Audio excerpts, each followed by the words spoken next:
Hello, I'm Gintaras Gimžauskas, and this is time we are going to explore why has Lithuania become so attractive to financial sector companies. Lithuania has emerged as a significant hub for financial technology and financial services in recent years.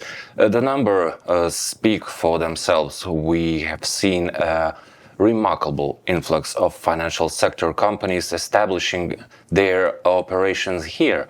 A prime example of this trend is Bifinity, a Binance subsidiary based in Lithuania. Bifinity manages all global fiat transactions for Binance, the world's largest cryptocurrency exchange by trading volume. Most global fiat transactions, including all transfers from European banks, pass through this Lithuanian branch. The company employs several dozen high-skilled professionals in the country and has experienced impressive growth.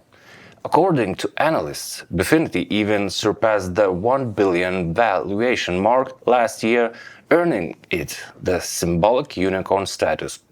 It has also become one of the largest taxpayers in Lithuania. In January 2025 alone, the company paid almost 10 million in taxes. To dive deeper into why Lithuania has become such an attractive destination for financial sector companies, I'm joined today by Jonu Juengeriu, CEO of Bifinity. He will share insights about Lithuania's favorable business environment, the country's excellent financial and digital literacy, and its qualified IT and finance specialists. Welcome to our show, Mr. Juengeriu. It is nice to have you here. Labas, very nice to be here. Hi. Right. Mr. Juengeriu, Bifinity has recently achieved impressive growth, surpassing 1 billion unicorn status, right? What factors contributed to this growth? So we started Bifinity around 4.5, almost 5 years ago here in Lithuania, in Vilnius. Since then, we've grown the company tremendously. I mean, the whole crypto sector has grown, but we were able to grow very significantly. We're very proud of what we have achieved. The unicorn status is, to us, is more of a, it's some analysts that claim this. To us, in our daily work, nothing changes, right? We do our job. We provide our services to our users. We want to offer great services to our users, and nothing in that changes with such a status. But sort of coming back to the question about what were the key ingredients in this growth, and I must say again, it's not a hypothetical in future. It could be, but this is in practice what we've seen over the last 4.5 years. A couple of points are very important. Number one, very stable environment here in Lithuania. Compare it to, we were chatting just before the show a little bit about what's going on geopolitically around the world. Here in Lithuania, it's a stable environment, and that stability is good to incorporate and nurture and grow a company. Second is great skills, great talent, great people here in Lithuania, world-class talent, very, very impressive. We've hired many colleagues for Bifinity, but also actually for global functions. So the talent here is world-class. It's fantastic. The third point is an experienced, sound regulatory framework here in Lithuania. The Bank of Lithuania has great experience in regulating fintech. It knows how to manage that kind of sector. And the same goes for the current regulator, the FNTT, the FIU of the country, very experienced in the sector, very knowledgeable. So yeah, the regulatory framework, very, very good. Point number 4 is the ecosystem that we find in Lithuania. So, the partners we can work with,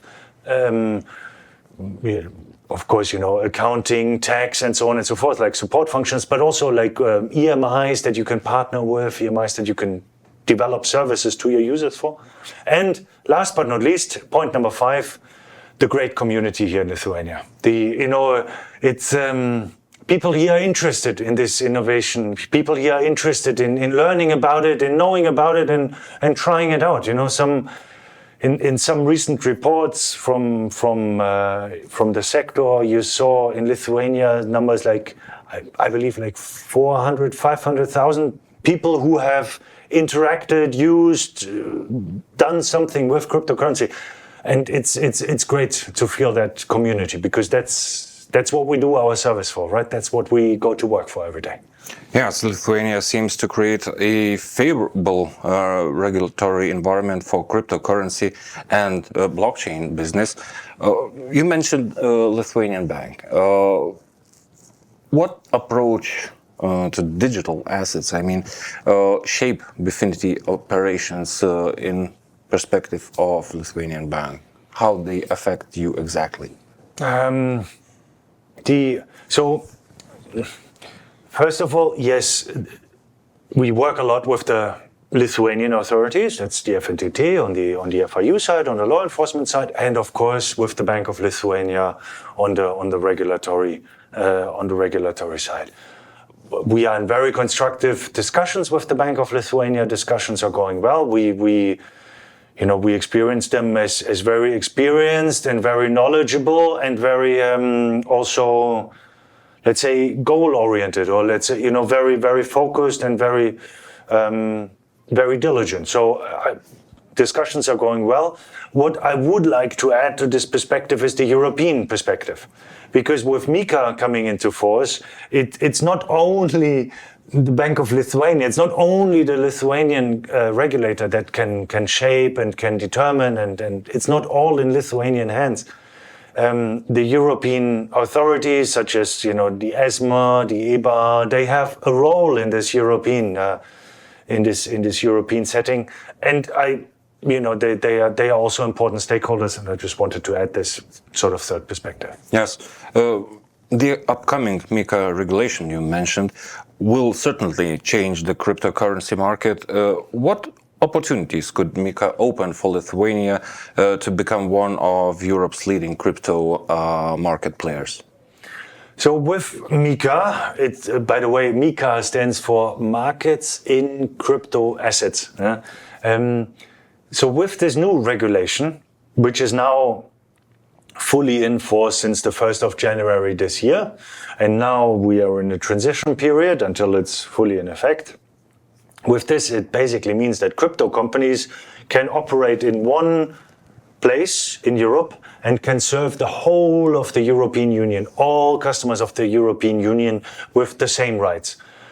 It's something that we know already from a lot of financial regulation, MiFID, EMIs, payment institutions. For these players, it's normal to serve the whole European market. For crypto, it's still new, and we're still excited about it. So that's the major opportunity, and that's the major opportunity for Lithuania as well. If Lithuania manages to continue to attract large players, they can actually serve the whole of Europe from here, which is, it's a great advantage for a country, because the whole European market is, of course, very, very attractive. Yeah, Lithuania chose to implement MiCA early on, and Lithuania will be one of the earliest adopters of MiCA in European Union. Is that significant? It's very important, and I always look at it from a user perspective, or from a person who has invested into crypto, and what is it gonna change. I always take the user perspective, and so if you look at, there is a list. The ESMA has done a list of all European countries and what kind of transition period they have. The shortest one. The one with the shortest transition period of all of them right now is Lithuania, with only 5 months. And, for me, I think it's just so important to consider, what's going to happen to crypto-interested people, to users who have invested in it. the markets are still changing so much, and right now, especially right now, we want stability in the markets, right? We don't want any false rumors or anything. We want stability in the markets, so that's very important. And yeah, let's see what happens. At the moment, the law is clear. 1st of June, this is when it comes in, and from our side, full commitment from a Bifinity perspective, full commitment to the process, full commitment. We know that we need it to do the business. We've done this business here in Lithuania since, as I said, 4.5 years. We've grown here, we've grown tremendously here. It's the right place for us. It's the right place to continue, and to continue this, we need the MiCA license. Yes. The global Web3 economy is growing rapidly. How do you see Lithuania in that context? And what's Lithuania's role in this expanding cryptocurrency market? And what sets our country apart? The global landscape, and I find it quite interesting. It still changes so rapidly. It changes so fast.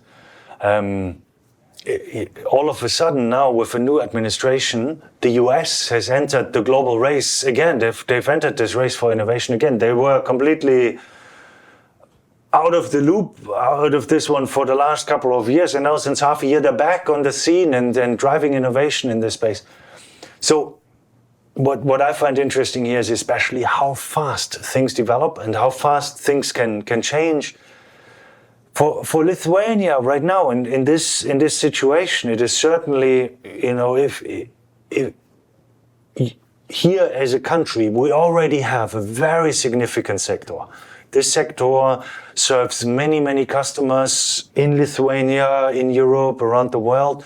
It employs many people, a lot of skills here, a lot of companies.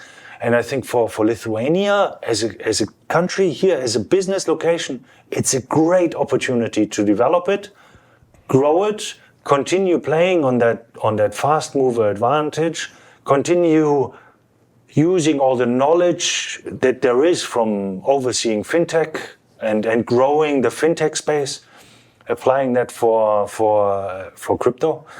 I mean, nowadays, I think in Lithuania there are 300 EMIs. Why aren't there 300 MiCA companies in future? I think the opportunity is here. Yes. I hear Bifinance is strongly committed to increasing crypto education. How do you assess the Lithuanian community's readiness for cryptocurrency education, and what is Binance doing to promote responsibility in investing and security? The education is one of the key cornerstones because it is still such a new field. It's not something that is natural for people. We know that in order to attract new users, to attract new investors, new people, it is important that these new users get the right knowledge, the right skills in this market. In crypto, by the way, we call this always do your own research, DYOR. So if there is a new project coming in or something like this, don't rely on other people telling you what to do. Don't rely on, a TikTok feed that you saw or something like that. Always do your own research. Find out what is the project about. Do you believe in it? Is it something real? Is it something that you are convinced about? And if you are, then, maybe it's the right thing for you to invest in it or to take part in it, to use it, to develop on it, whatever you want to do, right? But do your own research is so important. And that's why Bifinity has translated the Binance Academy into Lithuanian language, and Binance Academy is now fully available in Lithuanian language. On Binance Academy, you can find small articles about new trends. You can find market overviews, what's going on, what are the key trends of the month, of the quarter, what's maybe going to happen in the future. But you can also take some courses on cryptocurrencies and on blockchain technology, and you actually get a certificate in the end. You get a certificate as NFT. So as a digital certificate, you get it in the end, and you can show that you've done the course, you have that knowledge. And yeah, we launched that Binance Academy in Lithuania maybe half a year ago, something like this. And yeah, uptake is very good. We see that people are interested in it, and that's the greatest thing to see. Yeah? Talking about the research you mentioned before, how do you do that? What are the right steps?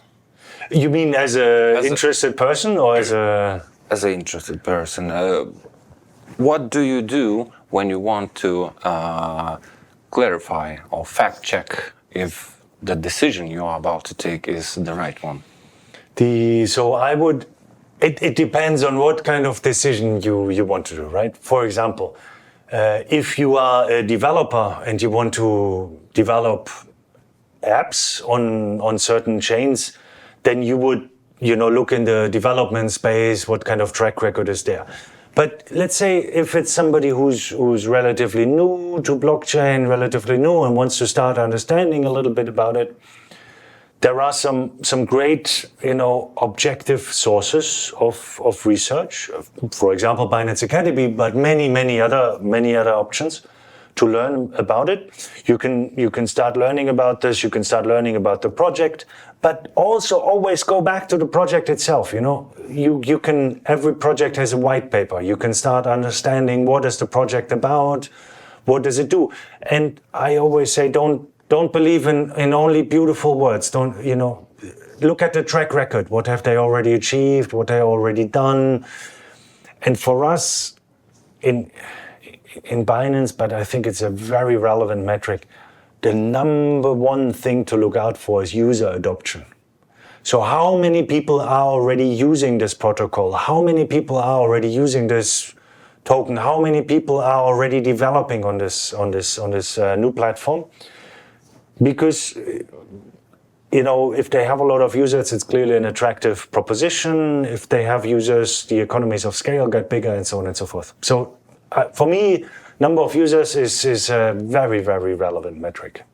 Okay, let's get back to Lithuania's context. How do you view the development of Lithuania's cryptocurrency economy system, and what key steps are necessary for continued growth in innovation and development of crypto assets?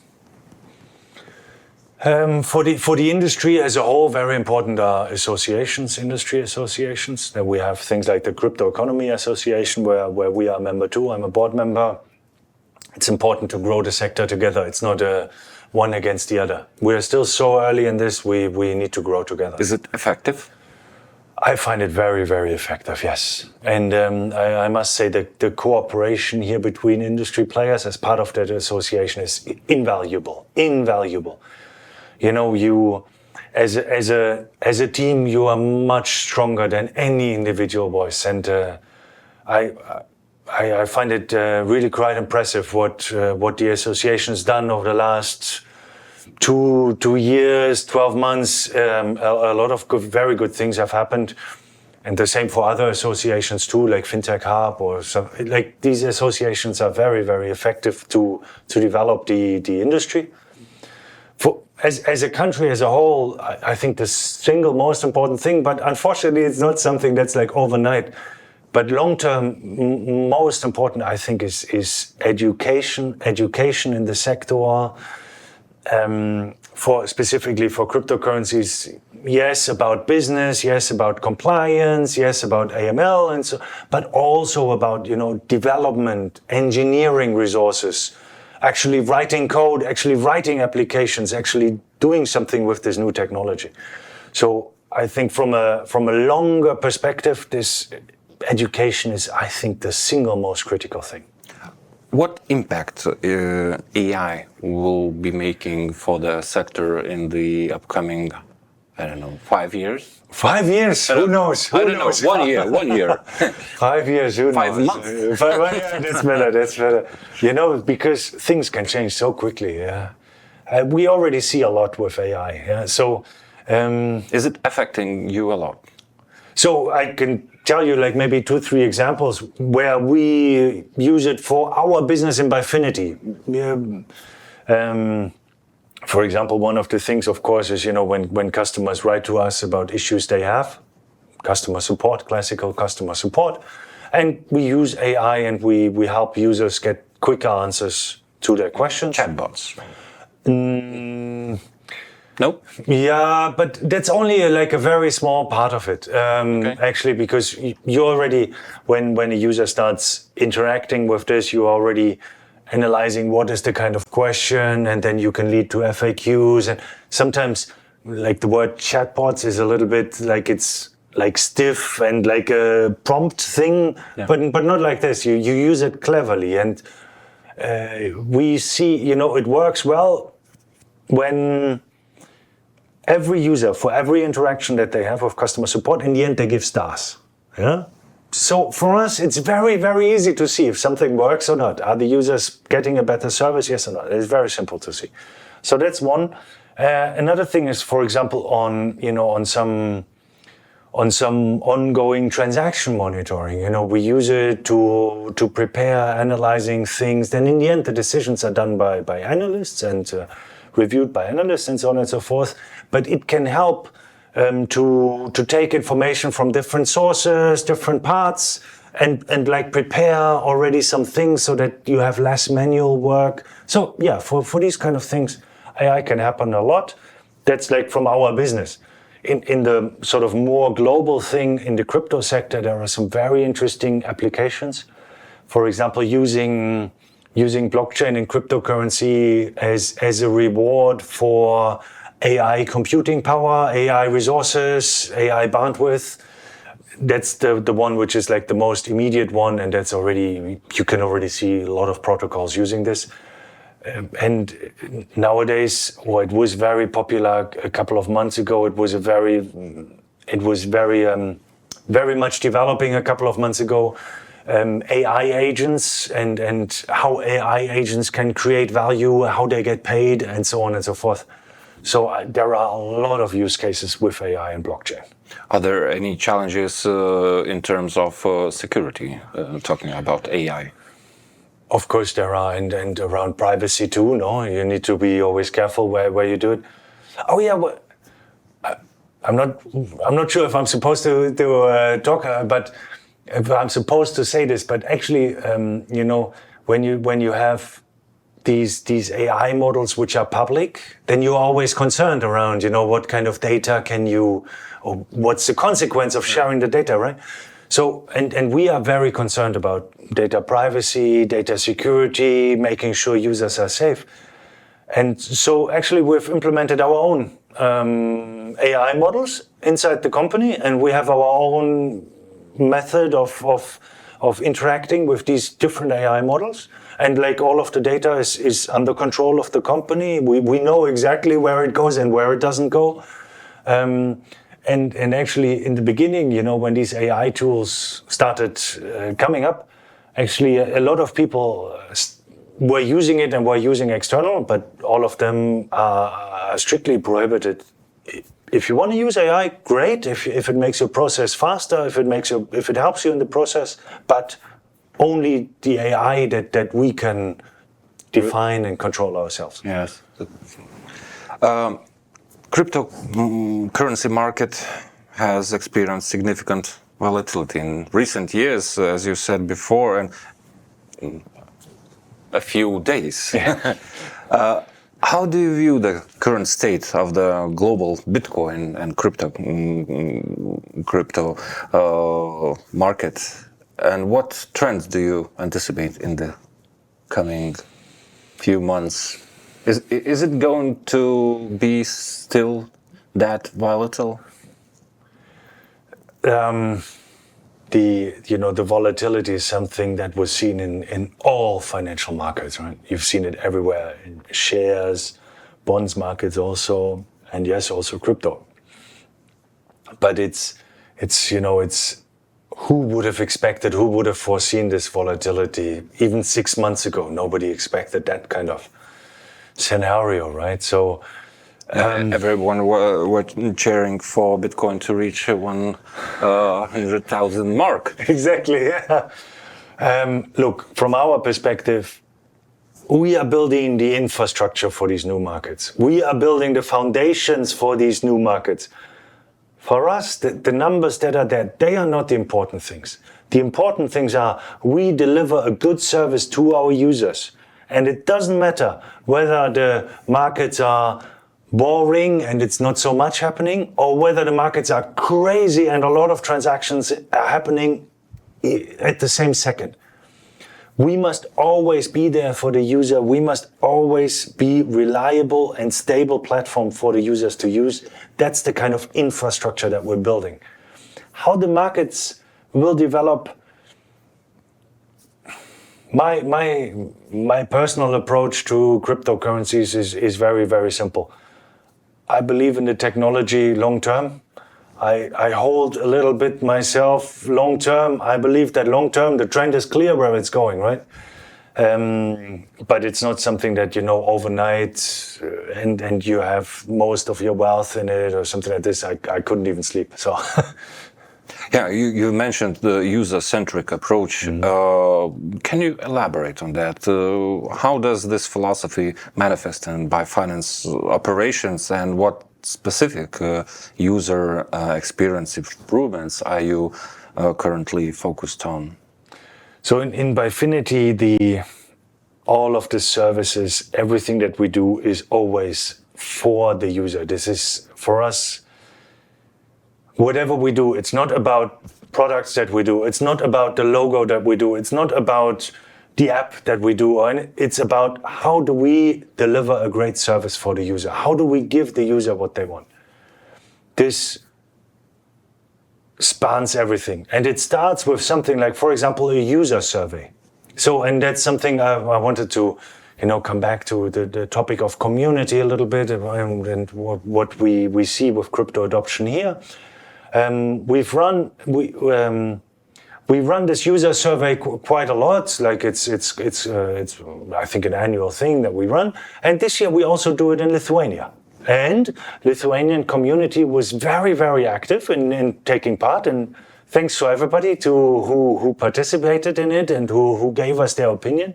We want to hear like what's important for users. Where do they still see weaknesses? Where do they see where we can improve. And yeah, what I wanted to say is the Lithuanian community is great in giving us that feedback and great in telling us, this is a little bit slow, or here we should do it like this, or have you thought about this? And getting this feedback, that's so invaluable to us. And actually in Lithuania was across Europe, despite the size of look at, other countries like France or Spain, they have many more inhabitants. But actually from a user survey input, we got very, very good results, very good numbers, a lot of participation from Lithuania. Great. One of the core promises to users of cryptocurrencies, freedom of money and greater financial inclusion. How is Bifinity working to make financial services more accessible to understand populations globally? Bifinity is central to this premise of freedom of money. Freedom of money means that everybody should be able to choose themselves how they work with money, how they work with assets. For us in Europe, we are in a very luxurious situation. We have good banks, we have a reliable financial industry, but it's not everywhere the same across the world. And Bifinity specifically is this bridge between the traditional finance, TradFi, and the new finance, NewFi, the crypto sector. And this is where Bifinity sits. It is exactly this bridge of translating. If you want to put a couple of euros into your crypto account, you would go via Bifinity. If you take it out, you go via Bifinity with partners, with EMIs, with payment institutions. But we are an integral piece of the puzzle for this freedom of money because we bridge between the two worlds. Beyond cryptocurrencies themselves, what blockchain or fintech innovations are you most excited about? That's a good question. We already talked about user centricity. I find this it's already with fintech and neobanks, it's already a lot more, and crypto is just putting even more emphasis on it. Yeah? And compare this to TradFi, I think it's a different like day and night, right? So yeah, that's very important. And the other thing is just crypto is 24/7, 365 days a year, and it knows no borders. And this internationality, this sort of global thinking, yeah, this is what attracts me the most also, because it doesn't matter whether a project is started in a Silicon Valley shed or in Lithuania, in Vilnius, or in, I don't know, Singapore in a skyscraper. It doesn't matter for this world. It's a global world. It runs 24/7, 365 days a year. And that's also that what makes our job very, very challenging, right? Because there is no, I don't know, 8 o'clock, the market's closed, we finish the day, we can go home, right? It works. Are you working 24/7 around the clock? Of course, our services work around the clock, and most of our services are now instant everything, right? So if you put money in, boom, the money is in your account straight away. You click on the button, it's right there. You withdraw it, you click on the button, it's in your bank account. Like, it's instant everything. And it's 24/7, and that's challenging because, these market events, they don't wait for an office to open or something like this. They can happen anytime. They can happen at, I don't know, 9 in the morning when you start your work, but they can also happen at 2 in the morning that's what makes our life certainly very interesting, because, as I said, our systems need to be stable and ready as infrastructure for the markets and reliable at any time. The worst thing that could happen to us would be if somebody wants to use the service and, oh, sorry, we can't service you at the moment, too much to do, or something like this. Like, that's the worst thing that could happen to us. The scalability is so important. Yeah. Beyond Europe and MiCA, what regulatory developments around the world are you monitoring closely? And how does Bifinity navigate the varying regulations, approaches across different countries? Which ones we're monitoring? All of them. Because sooner or later they can have an impact on us too. What is quite interesting at the moment is a lot of regulation happening in the US, a lot of changes happening there. Most recently, things around stablecoins. Something that already that MiCA already introduced. We were ahead of the game in Europe, and it actually came into force the 1st of June last year on stablecoins. Yeah, so it's already here. It's already in the market. And now in the US, they're talking about new legislation to support that too, because stablecoins is one of the easiest use cases, right? It's something that can be used very, very simple in many cases. Yes, and so that means that the most relaxed market for crypto is still Southeast Asia.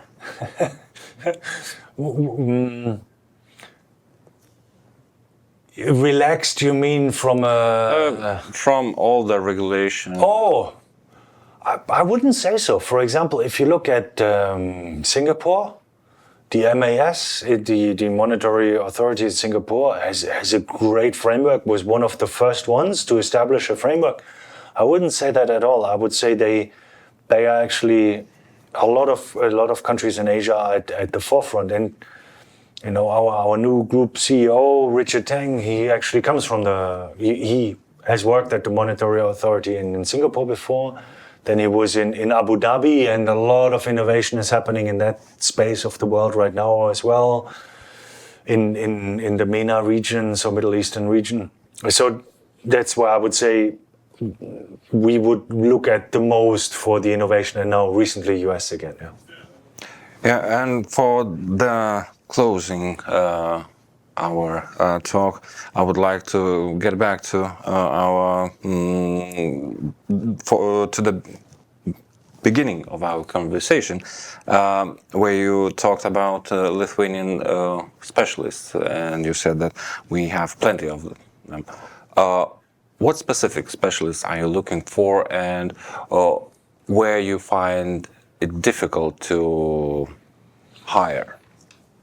Hiring in Lithuania is very, very tough because it's so competitive. There are so many players out there and everybody wants good people, right? So actually hiring in Lithuania is not easy. It helps if you have a job that brings purpose, that attracts people that want to work in this space, right? And that people that have belief in this and that want to do something about it. And that's what we're looking for, yeah. And the sort of hiring from a Bifinity perspective is very much focused on AML, Lithuanian controls, compliance, and that kind of region. On the global scale, of course, at the end of the day, we hire globally and we hire always remote first. So if you want to join, you don't need to be in any specific sector. We have developed a working culture which is completely remote. If you want to come to the office, fine, yeah, you can. Of course, you're welcome. Yeah, it's great, but you don't have to. You can work from home, and the teams function in this way. So it works this way from a company perspective. Are you poaching specialists from traditional banks? Not only. Not only. All right, thank you. No. So yeah, from fintech sector, a lot, traditional finance, but also from the regulatory world, law enforcement world. That's the kind of skills and expertise that we need. All right, thank you. Before we close, can I say one thing about for Lithuanian community? So we had one community event in Lithuania last year to celebrate 7th anniversary of Binance. It was sold out within minutes. It was 300 people attending. It was a great event. We're going to do it again this year. We're going to do it again probably in May. So if you're interested, watch this space. Watch out for your email. You're going to get the news. But yeah, we're looking to do another community event here in Lithuania. The community here is great, and it's great to connect with them, connect with everybody. And this year we're going to do even more focus on education. So actually, we're really going to put emphasis on this, have some partners participating as well so that people can experience different things and what they're interested in. So yeah, we're looking forward to that. And if you are too, watch out in your email inbox and on the app. Great. Thank you, Mr. Juengeriu, for sharing your perspective on cryptocurrency and blockchain. I think that the Lithuanian people are becoming more and more keen on to know this sector better. To our viewers, thank you for watching and joining us today. We had an insightful conversation with Jonu Juengeriu, CEO of Bifinity, exploring why Lithuania has become such an attractive destination for financial sector companies. We've discussed Bifinity's growth to unicorn status, Lithuania's strategic importance to Binance global operations, and how the country's skilled workforce and regulatory environment have contributed to this success. I am Gintaras Gimžauskas, and I look forward to bringing you more insights in our next shows. Take care.